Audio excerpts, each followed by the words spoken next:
We all strive to finish websites faster and faster. However, in the real world, there's so many things that slow us down and at times spending more time on specific web projects. Going beyond the technical chatter, here is Beth Livingston sharing insights for smoother, faster, and more organized website creation workflow that is non-technical.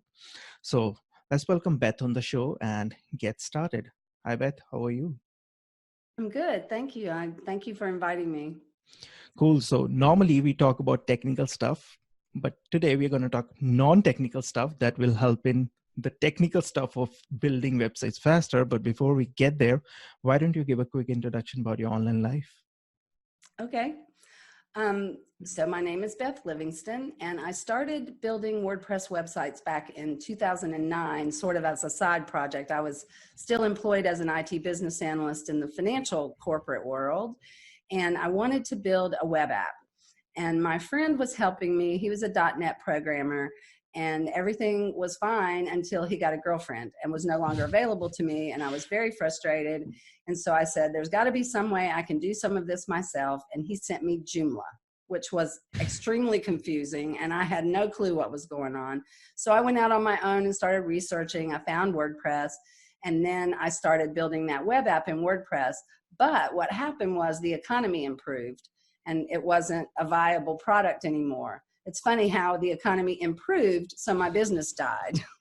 But at the same time, I started building websites for other people on the side. And then I left my corporate job in 2016, and I was building websites for folks locally. And my whole shtick was, not only am I going to build your website, but because I have a background in instructional design, I said, I'll teach you how to manage your own website so you don't have to pay someone to do that. Well, it didn't take me very long to figure out people don't want to do that. They want to hand that stuff off to somebody, right? So I started going to WordCamps and networking with our community.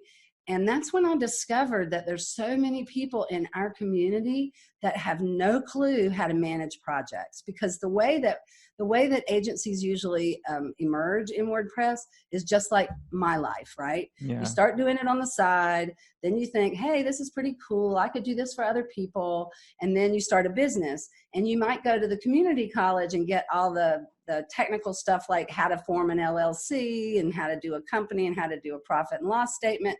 And then you'll go to WordCamps or go online and learn all about how to use the tool, but nobody teaches anyone how to manage projects. And that's such a big part of what we do. So that's when I decided to start creating this online training on project management, specifically targeted to WordPress people. So that's how I got where I am now. Cool. Now you just hit the nail on the head. Now in WordPress ecosystem, we give a lot of emphasis on the technical part, like which plugin should I use, which theme should I use, which page builder should I use. There's a lot of controversies. People are so passionate about all these things like WordPress tools, LTDs, etc., etc. But all this, technical chatter, obviously technical stuff is important to build the website in real sense, but it does not guarantee in building a website quickly and finishing the project in time, under budget, and actually making good money in terms of margins. How true is, I know you've discovered this while you were attending WordCamp. I guess it's still true in current day and time when there are so many courses that teaches people, right? Absolutely. And there's a lot of stuff out there, that a lot of big programs, expensive programs that teach a little bit of project management. They touch on it, but it's mostly how to scale your agency, how to make money. Project management just isn't sexy, right? It's not going to make you $1 million.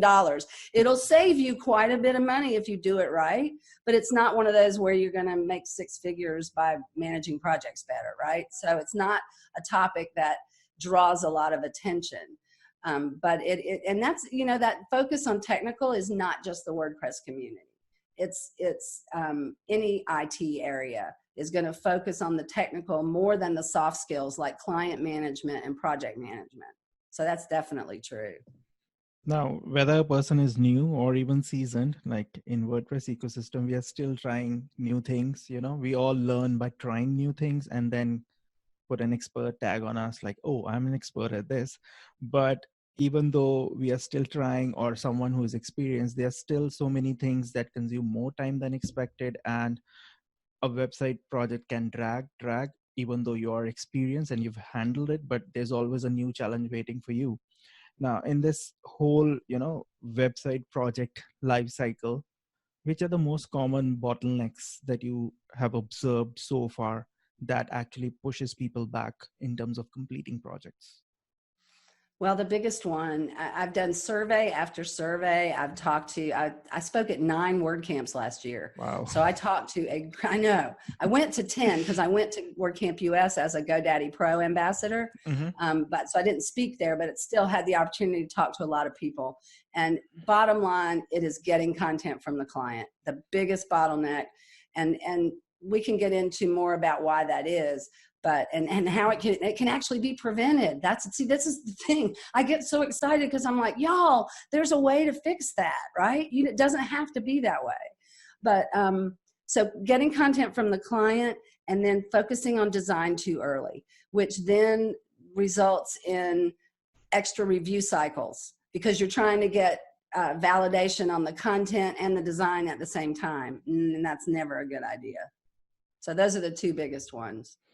Okay, we'll talk about content and the ways of getting content from client. Well, this is an evergreen topic, but before that, there's another one, which is scope creep. Now, and a lot of people miss on, especially the new ones who are new to the ecosystem.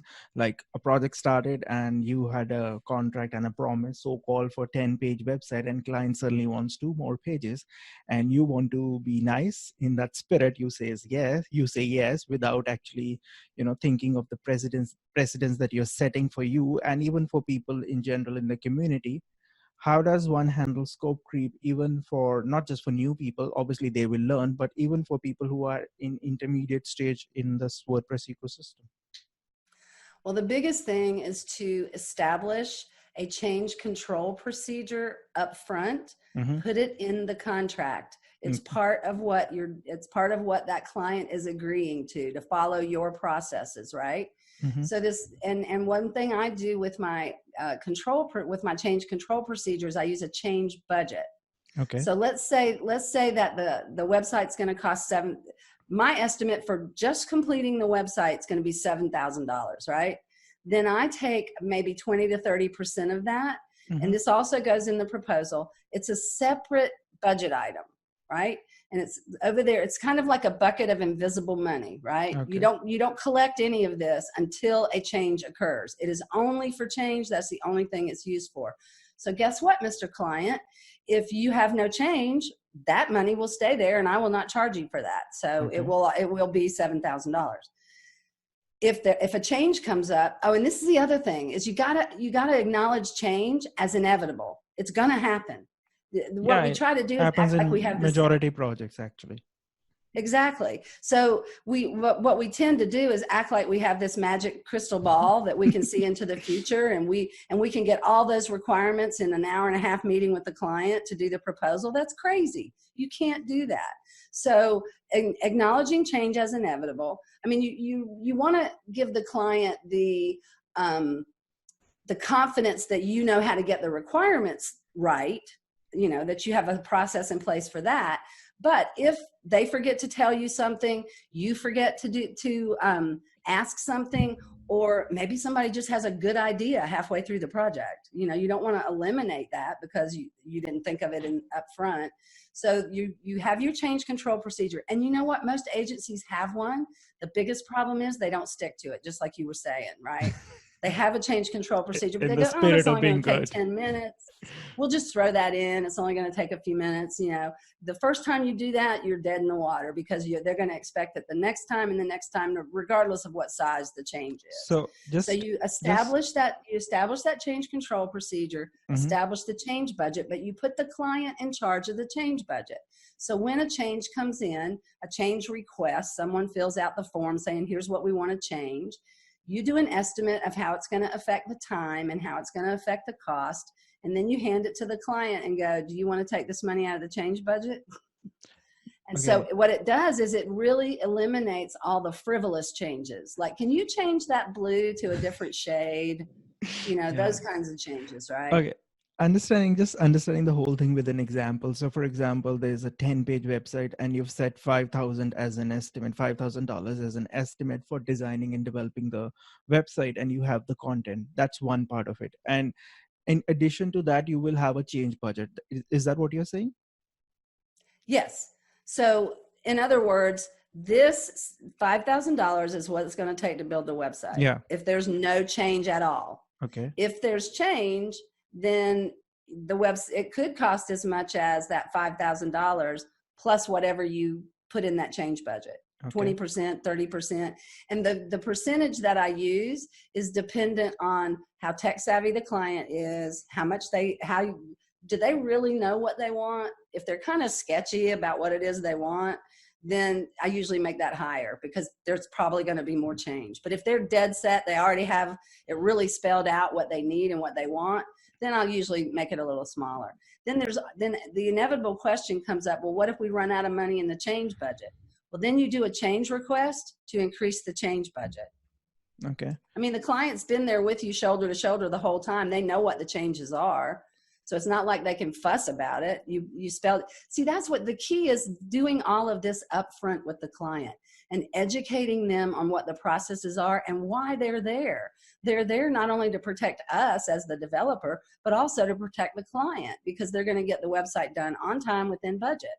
If these processes are followed, if these processes are not followed, then you're going to run into problems with the timeline and with the cost. Yeah, because this is and it's setting the right expectations from the beginning. And it's a very interesting concept because if you don't have a change budget, for example, and you just have like $5,000 for 10-page website and clients say request for something extra, then either you revise the whole contract, which is very uncomfortable for both the parties, or it could be like you can put that extra thing on hold and complete the project and then estimate that additional item again as a fresh, contract. Would that also work? Well, right. Sometimes we'll do that. Like, depending on what the change is, one of the questions I ask the client is, okay, do you want this now? Mm-hmm. Or is this something we can maybe push off to a phase 2? Right? Does it have to be on day 1? Maybe you want to consider that for, an enhancement to your website. So yeah, you can do it that way as well. Cool. So now you understand the client requirements, the contract has been done. What are the first few things that you need to do to get on with the project, other than, the technical stuff with regard to client communication and project management? Well, when you say the requirements are done and the contract's settled, the way that I do it, because again, we're acknowledging that change is inevitable, and we also know we can't get all the requirements in that hour-and-a-half meeting. Mm-hmm. And maybe you've had one proposal revision. Still, you've got to do a deep dive. That's what I call it. That's what we used to call it in software development, right? The deep dive. And that's where you get down to all the nitty-gritty details. And I break that down into little pieces so that we get the layout approved. And we don't even talk about what do you like, what do you don't like, what's the design going to look like? Because I love what Jason Resnick says, your website is not art. It's a business tool. Why are you focusing on what it looks like first? You should be focusing on the business requirements first. And so that's what we do. Here's what we're proposing for the layout. Once they validate that, now you've got a spot for where all the content is supposed to go. So it's much easier to specify what content is needed once you've got that layout approved. So I break it down into little chunks like that, and then each piece builds on the next piece. And that's so once we get that detailed website spec done, which for me is the whole first phase of the project, then that's when we, I'm trying to get back to your question because I do things, a lot of people will say, well, we got the requirements and we got the contract, so let's start developing. Yeah. Well, we do that deep dive, and because we've gotten each little piece approved along the way, and we also use a content first approach where we don't do any development till we get all the content. So that means the development takes about 5 minutes. That's an exaggeration, but think about it. If you have all the pieces and parts, if you already know all the plugins you're going to use, all your content's sitting there ready for you, all your images are there, your videos are there, and all you have to do is to put it together. Building a WordPress website, you can do it in a weekend. Yeah. And you know what? The signing of contract and getting the requirements to the stage of actually starting and building a website, the missing piece, the missing stage that you just elaborated on, guess what? Most people don't even know. So when people don't even know, forget about them, scratching their head and analyzing that part, right? Well, what they usually do is they'll start doing it page by page, right? They'll Yeah. do the home page and they'll put all the design in there. They'll put all the Greeked in content, the placeholder content and all of that. Well, the client's going to get totally distracted on what it looks like. They're not going to be able to focus on layout. They're not going to be able to focus on content. So that's why we break it down the way we do. So it's more like a value based, and what the website is going to give a client or his business the return, that analysis has to be done in a more comprehensive manner first, and then we get on to building the website. Is that what you're actually emphasizing on? Exactly. As a matter of fact, I use a two-step proposal process. So in my first proposal, I don't give the client an amount like $7,000. I'll give them a range. It could cost $5,000 to $9,000, right? Okay. Once we do the deep dive, we'll know, right? And then, so after we do the deep dive, we re-estimate. Now, the client's, again, been shoulder to shoulder with you as you've gone through that deep dive. So when the changes came up or things they decided they wanted that weren't in the original proposal, if that makes the estimate at the end of the deep dive, if that exceeds the range that was in the proposal, I give the client the option to back out. They can cancel because I just hand them that detailed spec that they've already paid for because I got my deposit was enough to cover that. Then I just hand it to them and say, okay, fine, go get somebody else to do it. Or if it doesn't exceed that range estimate that I gave them in the proposal, we just proceed on. Cool. Does that make sense? Yep. And circling back to your change request budget and all that we discussed previously, like 5,000 for the project and say 2,000 we added for the change budget. But when you actually consume that budget, I'm just looking for an example here. Like when you're actually trying to consume that 2,000 budget and client comes with, say, a 1-page extra, right? Do you set expectation in client's head that if you bring in 1-page extra, I'm going to charge you $500 or $1,000, or I'm going to put some money figure on the amount of time that I'm going to invest on those extra changes? How does things work there? Because clients usually want some kind of ballpark stuff, like, are you going to charge me per page or hourly? What's the thing going to go like? Because they're also worried, like, I don't want to pay too much around it. Right. I again up front try to get the client to understand that I don't pad estimates with just extra time that maybe I might not get this done right, or I might not get the requirements right, because I use that change budget instead of a pad, right? Okay. And now we're moving into the whole pricing thing. There's all these different methods for pricing. The bottom line is that pricing, how you price your website, really hugely depends on the geographic area that you're in, for one thing, because if I'm building a website for somebody in New York City, that's going to be way different than here in Greensboro, North Carolina. So that's one thing. So what I suggest to people to do is figure out what you want your profit margin to be. Do you want your profit margin to be 20%, 35%, whatever you want it to be? Estimate the project. Give yourself, if you're the only one on the project, give yourself an hourly rate. What is it that you think you're worth? And then estimate the project with hours and your hourly rate. Figure out how much, if that's really what you're worth, how much is it costing? And then add your profit margin to the top. Now, I don't share any of that with the client. I just give them, I do what I can to give them confidence that I'm not trying to rake them for money, right? I'm going to do this for what it's worth. And if it's not worth that to you, then thank you very much. And maybe I'll refer you to somebody I know that works in your price range, but I'm not the right person for you. Awesome. Now let's circle back to something that you touched in the beginning, the getting content from clients, which is a sore point for almost everyone, actually, because even I personally, like for last few years, I don't start designing till I have the content, because when you have a content and you build the layout around the actual content, it comes out so much better than, just designing with dummy text, because you feel lost when you're doing with dummy text. You really don't know what's going to come here and there. So this is still a sore point. And how do people, besides of obviously getting tools like Content Snare, but you still have to use those tools to get the actual content. Right. And by the way, Content Snare, in my opinion, best tool on the planet, because it keeps the content task out of the website. And that's what you want to do. Once again, if you start putting the content even in a wireframe on your website, it's going to confuse the client as to what it is you're actually trying to collect, what it is you're trying to get from them. So first of all, a content first approach. And you have, again, this is an expectation to set with the client up front. I hear people complain all the time. My client doesn't understand ... whatever, right? My client doesn't understand this. My client doesn't understand that. And this is what I say to them. It's kind of harsh, but if your client doesn't understand, that's your fault, right? You need to teach your client. Look, we have our head down in this stuff all day, every day. They don't. They have a million competing business priorities to deal with. This is just one little thing in their whole business.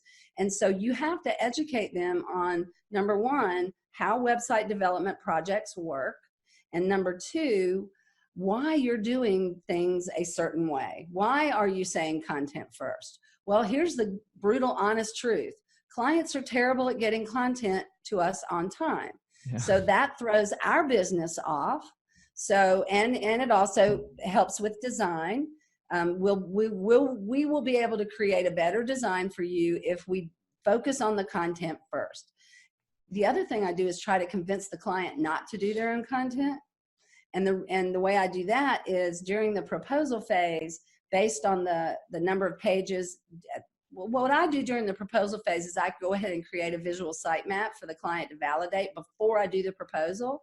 Mm-hmm. And then I take those pages and I do a rough order of magnitude for the content. Like how many paragraphs are going to be on these pages? How many videos are needed? How many images? And when you show that to the client and say, do you really have time to do this? If you try to convince them they don't have the skill to do it, that's a lost cause. But if you show them that you don't really have the time to do this, if you want your website done in the next 18 months, right? It's going to take forever.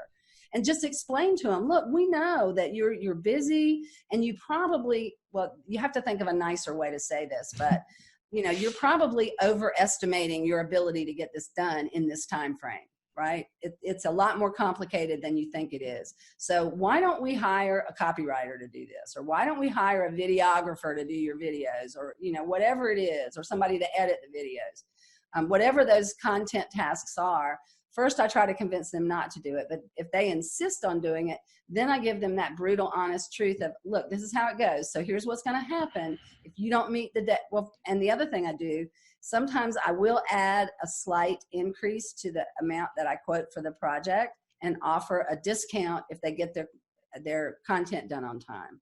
So you got to incent them, because remember, they're focused on their bottom line. So if you can give them an incentive that helps with their bottom line, the website's not going to cost as much if I get my content done. So I incent them, but then I also tell them, look, if you don't get it done on time, your project immediately goes on hold and I move on to other work. And when you're ready, I might be available, but I might not. It's going to completely, it invalidates any other estimate I've given you if you don't get your content done on time. You have to be hardcore with these people in a very nice and professional way. Yeah, but you have to be hardcore because they just don't understand. Yeah, I get one point that you tell your client that you're basically telling client, hey, you're not good enough to write the content, but you're not going to say that. You're going to tell them you don't have time to write the content. We'll get another person that's called copywriter and he will write for you. Exactly. Now, some clients really are perfectly capable of writing their own content, usually like lawyers, because all that stuff's kind of legalese anyway, right? Medical professionals. Yeah. And they're used to writing as well. They do it every day, all day. So, but then other clients, not so much. Awesome. Now the content part is done. Let's talk about pricing here. Like a 5-page brochure website, it can be $500, it can be 5,000, it can be even $20,000. Again, the whole concept of value pricing, and again, the geographical location of the person, and a lot of other factors come into place. Like, how do you price? Like, if do you even have a variation, like you get two clients from a same place in a similar kind of business? Obviously your quote and pricing will still be varying, right? So how does one balance out the various inputs that a client brings in the project, and you output the price for that specific project? Yeah, people struggle with this all the time. The only way to get better at estimating is to estimate over and over and over again, and then track how well you did, right? Did I get pretty close to what it's actually costing me to build this website? Mm-hmm. But like I said before, you got your geographic area. When you're going through the proposal phase, if that client is difficult, I usually charge more. I go back to a friend of mine used to design furniture, right? And somebody wanted to hire him away from the company he was working for. And he didn't really want to, but he said, okay. So he said, just gave them this astronomical price on what it would cost to hire him away. And they took it, so you never know. So if you're working with someone that like, I don't know if I can even work with this client, then, price it like crazy, price it big. But it's just, if somebody's looking for a $500 website, I'm not your person. Yeah. So one thing Nathan Ingram does, I don't know if you know who he is. He's a big WordCamp speaker, and he usually organizes WordCamp Birmingham in the U.S. Okay. And he has written a book on client management. He's just super smart. So one thing he does is instead of asking the client what their budget is in that initial meeting, he talks to them, he finds out what their requirements are, what they're looking for. And because he's really seasoned and he can do this, he already knows inside of his head how much that's going to cost, or roughly how much it's going to cost. So he'll say, okay, I've heard what you want, and that's going to cost between X and X. And then he doesn't ask them, he tells them how much it's going to cost. And then if they like totally wig out, that's when he refers them to someone else that can handle it for less money, but he's not going to do it. So that's another way to approach that. And what about the milestone payments? Like, is that a normal thing that you would suggest in a project, even in a $5,000 project? I didn't hear exactly what you asked. The milestone payments, like milestone payments. Yeah, again, if we go back, look, the 50% up front and 50% at the end is just a dangerous way to live, because it is, because but that's the norm, if you ask people, that's the standard answer you'll get on the web. I know, actually. But it's dumb. It's a dumb way to do business. When you ask the fence guy to come give you an estimate for your fence, right? It's a specific length. He knows what the materials are going to cost, all of that. But we're giving estimates based on a whole bunch of stuff we don't know yet. Yeah. Right? So that 50% up front, 50% at the end is just dangerous, because here's what happens. You get the 50% up front, and where does the content activity fall? Right in the middle of the project. All right. So that's where the project stalls out. And so you're waiting on the client. And this is what usually happens. You know what? I'm just going to go ahead and finish the website. And then when they get me the content, then all I have to do is pop it in. So you go ahead and you finish the website, and the client never comes back with the content. Yeah. I mean, maybe they're walking away from the money they've already paid you, but they just disappear. So look at all that work you've done without getting paid for it. Or you do all that work, and then the client comes back with a whole bunch of changes, which just extends the timeline. You might be charging them for those changes, but again, you've extended the timeline, which is going to mess up your other projects that you have in the pipeline. So does that answer the question? So you don't suggest the 50% thing before and after? No, the way I do it, because I do that deep dive as phase one, and I'm going to give you a deliverable that is highly valuable at the end of that first phase. I get my deposit that covers all of that. And sometimes it's actually more than 50%. Okay. And then at the end, when I deliver that website spec, whatever's left in what I quoted, I get 50% of the remainder. That usually covers the whole next phase. And then at the end of testing, well, that is at the end of testing. Okay. No, end of website spec, I get 50% of the remainder. The end of testing, I get 50% of the remainder. And then I get the rest of it after the training has happened and they've tested it, the training's happened right before you go live. Here's the other big mistake people make. They put the website live and they never get the final payment. Yeah. What are you going to do? Because it's really bad form to say, well, I'm just going to turn off their website because they didn't pay me. That's not the proper way to do business. Just get that check right before you flip it over to live. That's all. Cool. Because normally, when you ask these questions, most people say 50% when you sign the contract and 50% would be before making the website live. But I guess one can increase the percentage because during this 50 difference between, the work that you do between the first 50 and the last 50 is actually more than 50%. So you are at the loss if client, no longer wants to stay with you. Right. I mean, you just again, setting the expectation with the client and explaining why you do it that way. Because these things, we know these things happen. Not that you would do that, Mr. Client. I know you wouldn't do that, but this is the reason that I have my processes set this way, because I've been burned before.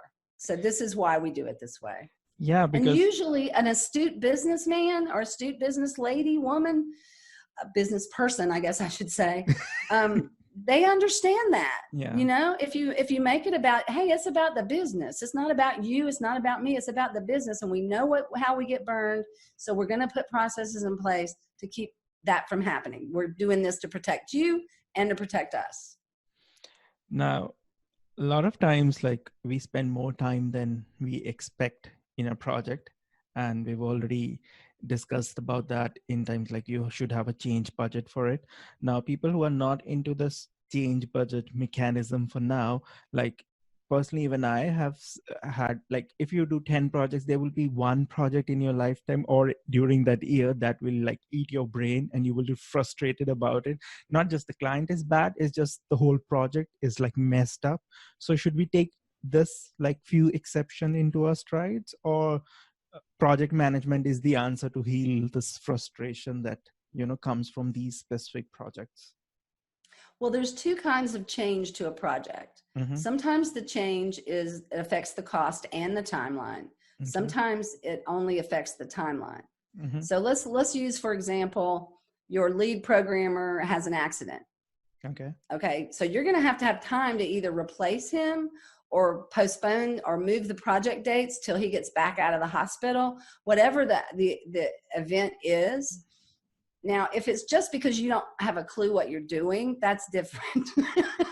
That you kind of have to give that to the client, right? If it's because, well, I thought I knew how this plugin worked, but I really didn't. And it took me a lot longer to get it configured than I thought it was. That's kind of on you, right? But if it's not, if it's something else that comes up, like a hurricane hit and didn't have power for a week, those kinds of things, then you do a change control to simply move the timeline. And by invoking your change control, and I say this so much, my students get so bored. If you invoke your change control without exception every single time, you will always come in on time because you use the change control process to move the timeline. Awesome. That's a change too. Now let's switch our gears and talk about your toolbox. So which are your current 5 favorite tools that power your online business? Okay, so because my online business is a little different, I have offloaded most of I'm not taking on any new clients. I still maintain several clients. So I've offloaded some that were a pain in my neck. You only have good ones now. Right, exactly. I hold on to the ones I like. So for online courses, I use MemberPress and LearnDash.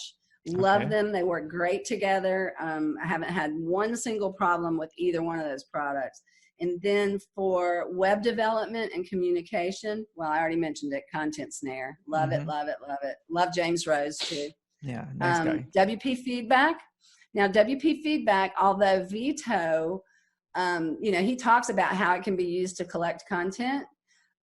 I won't use it for that because that's within the website, and we're trying to keep that content activity outside the website. But for design feedback and testing, it's Yeah. a great tool. So I like that one. And then GoDaddy Pro or Manage WP or something like it, to do your core updates, do your plugin updates, all from one dashboard. And I swear I must have been living under a rock for a while, because I didn't really find out that kind of tool even existed for a long time. And then when I found out, I was like, what, where was I? When, and I love it. I mean, it is it takes care of everything. It's wonderful. There are three popular ones: Manage WP, then there's Main WP, there's Infinite WP. All three are like different flavors. Like Manage WP is hosted, Main WP you have to host is. Infinite WP is actually not a WordPress plugin. It's basically a application that you install, but you manage WordPress websites with it. So there are a lot of options. Right, a lot of options. So using a tool like that is killer for being the most productive that you can be. Yeah. So those are my 5. Okay, which is your recommended web hosting service? Okay, so here's what I tell people, because I used to use Bluehost. Don't laugh. I used to use Bluehost because I didn't have a lot of traffic on my own website, right? I didn't have a lot of traffic. I didn't use it for a lot of stuff. And then when I started doing the online courses, I didn't move right away because I wanted to wait till I scaled up. So what I always tell people when they ask that question is it depends on the needs of the client. The low cost shared hosting is actually right for some clients. Yeah. If all they've got is a 5-page brochure website, they don't rely on it for SEO, all of their business comes through referrals, all they need a website for is so people can book their own appointments and they don't get a lot of traffic. Why pay $40 a month for a bunch of bells and whistles that you don't need? So that's what I always say. Now, in terms of what I use, I moved to Liquid Web for 2 reasons. One is stellar support. Chris Lemma works there. I mean, I just have to say that, he's a big mover and shaker in the community. And I have other partnerships with some people that are connected with Liquid Web. So that's another reason that I went with them. They're great. Yeah, awesome. So any recommended page builder plugin if you use one? Oh, Elementor Pro. I love it. In fact, I just created a way for my students to create wireframes in Elementor. And I created a whole template full of wireframe images so that they can quickly pull together a wireframe for clients. Awesome. And any email marketing service? I'm sure you use one. I still use MailChimp. It works. It works. It works. I don't need a big, robust CRM. I don't have any real complicated sales funnels like some of these guys who are using ActiveCampaign and that sort of stuff. I don't have anything like that. I may have to upgrade, but it's just like everything else, start with what works for you. Exactly. And when it stops serving you well, then move on to something else. But I get so tired of those questions inside the Facebook groups. What's the best tool for blank? Well, it's always the same answer. It depends. What are your requirements? I've been using MailChimp for so many years now, and I still use it for a few of my sites, though I've shifted one or two lists to MailerLite, which is really good. I was surprised. Like a lot of people have started using it, and I got into that platform. It's like pure value for money. And it has all the bells and whistles without overwhelming you. Obviously, it doesn't have all the features like you will have in a ActiveCampaign or ConvertKit kind of a thing, but I don't need those. Again, people say, oh, you need a funnel, but then even having a MailChimp form and collecting leads and sending emails is also a funnel. It all depends on how complicated funnel you want to build. People just assume that funnels has to be complicated. No, if something is serving your purpose and completing the transaction, person coming, you're sending email, that person again interacting with you via email and coming back, that's a funnel, right? Exactly. And last question. Any upcoming tool or service that has caught your attention recently? I'm interested to see what WP Feedback is going to do with what they're getting ready to announce. And I know you know what it is. I do too. But I'm interested to see how that's gonna fly. Well, I already know all about that because I'm sure even you are there, so you probably know everything about it. So we won't Well, I discuss. don't know that I know everything, but Vito did show it to me, and I'm anxious to see how he's gonna. I have a lot of respect for him. I've I been mean, using he it for got last 2, 3 weeks, so I already know how it works. But they are yeah. still, improving it. There are a few bugs. Obviously, the new thing, new setup. So there are a few bugs and errors that people report, and they're making The things. thing I worry most about, and don't tell Vito I said this. Tell him not to watch this podcast. Um, is adoption. Because we've just got so many communication channels. Do we need Yeah, another one? We can't leave Facebook. I can't leave Facebook because Facebook ads really help bring students into my program. yeah, So, and there's several groups on Facebook, the admin bar being one of them, that I rely on for my community, right? For hanging out with people. I work alone and I live alone. yeah. So I'm particularly isolated, and those diatribes or getting together when the admin bar has their happy hour, that's like life. And word camps, those are like lifeblood to me, right?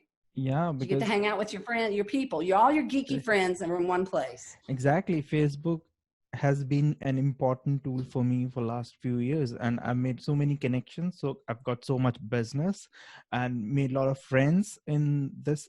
I have a group, web creators community, where we talk more about how you handle your business, how you are as a person, what things you're learning, rather than going deep into. In fact, I launched another group to keep the WordPress chatter out of that group. So I have launched another group called WordPress Basics and Beyond, so that you can do all the geeky WordPressy stuff in that group, and keep the web creators group that I have focused on creators, like what you're doing, what are your struggles, because these things we don't get to talk to people in real life. So our virtual lives become actually real life, because even though people are sitting far away in this world, like other side of the world, but you're still having same problems, you still need same solutions, and guess what, you're using same tools.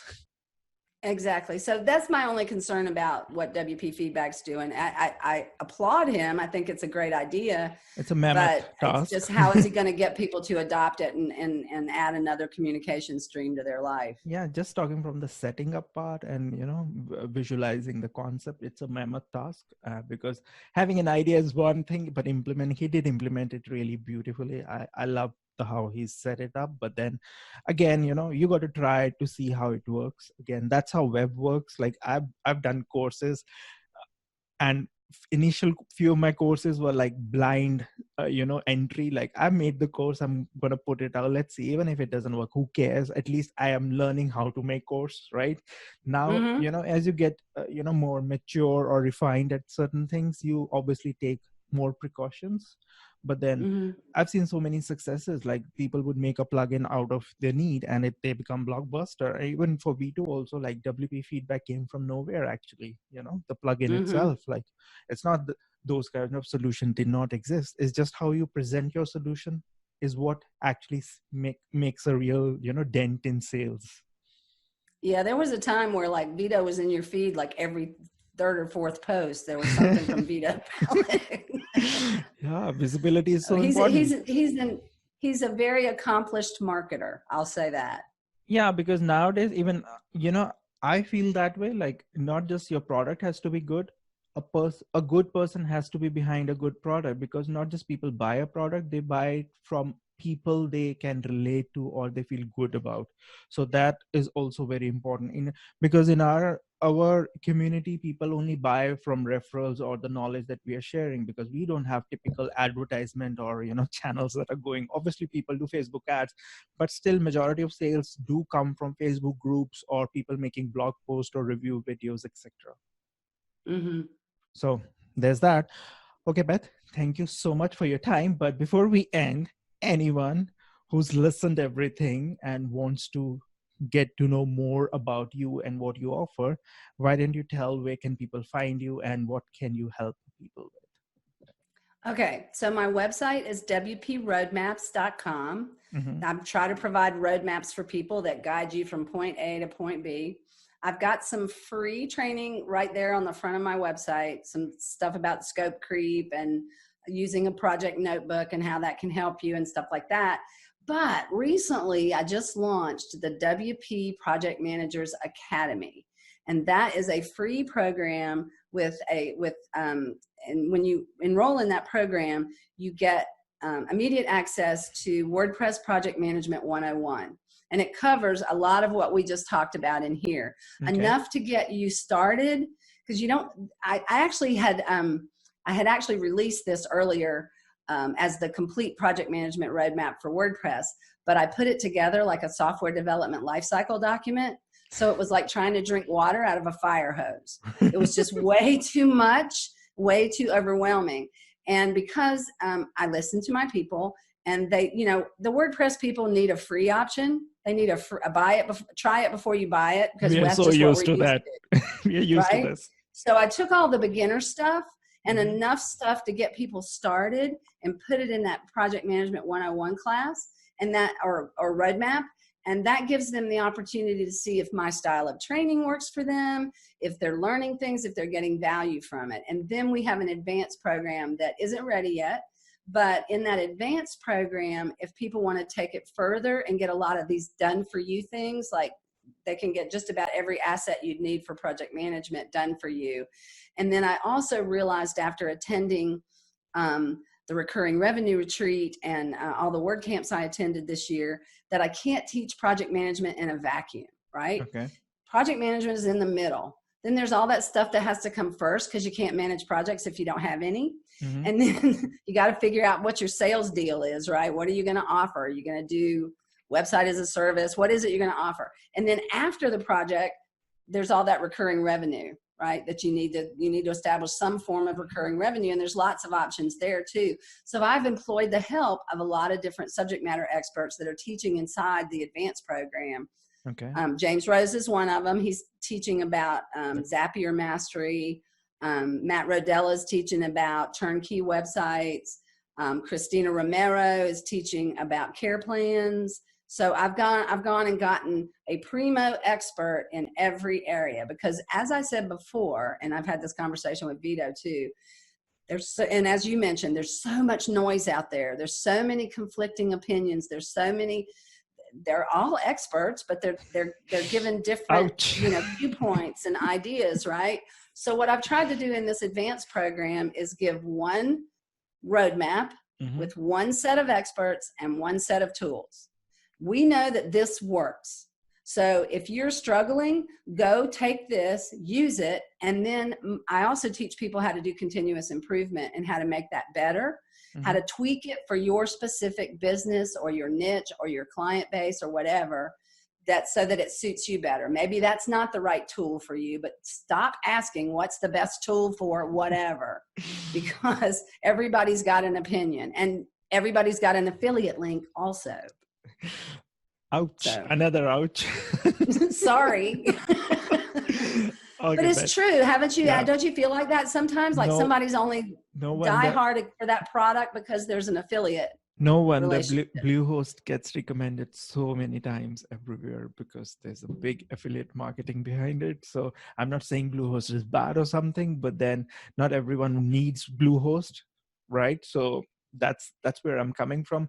A lot of recommendations that you see online are actually backed by the affiliate thing or affiliate game that's happening, and person who is buying it actually is blind about everything. Some people don't even mention that this is an affiliate link, thanks to cloaking and all kinds of geeky stuff now we are able to do. So that's another topic to dwell with. Okay, Beth, thank you so much for your time. Have a good day. Thank you. I appreciate it.